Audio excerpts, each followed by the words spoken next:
Erin, I have a question for you. What are you seeing a lot in terms of ceiling heights? And then how kitchens are being addressed to have cabinetry that deals with those ceiling height conditions? Sure. So I would say in new construction, a standard ceiling height is about 10 feet. I would say across the board. When you go upstairs, you can drop it to 9 feet or you can keep 10 feet. So that's sort of across the board, 10 feet. So in this kitchen, we are 11 feet, which is a little different than our 10-foot standard mark.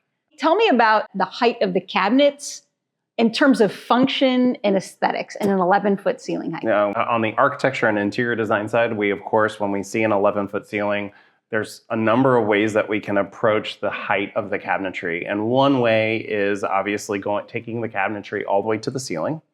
And in some cases, you might have a fur down. You fur down the perimeter of the ceiling to bring the ceiling height down lower so the cabinetry only goes up to that fur down. And then the third thing that people do is high upper cabinets, which leaves this kind of shelf space that's above the highest part of the upper cabinets.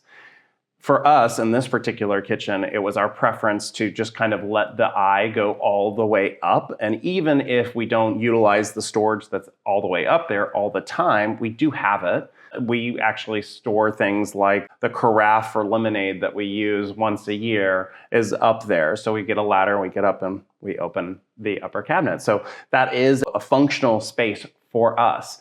Obviously, it is about convenience. There's ladders that you can build in. There's library ladders and things that you can design into your kitchen to give you access to those upper cabinets. If you have a fur down, then you don't have to worry about that, but you are lacking the storage. And then, of course, if you have that shelf up there, a lot of times people want to do really terrible things on top of those upper kitchen cabinets. They're going to put things like baskets of fake grapes. And it just looks absolutely terrible. This isn't Olive Garden. This isn't 1990. So we want to avoid putting a lot of stuff on top of those upper cabinets. Well said.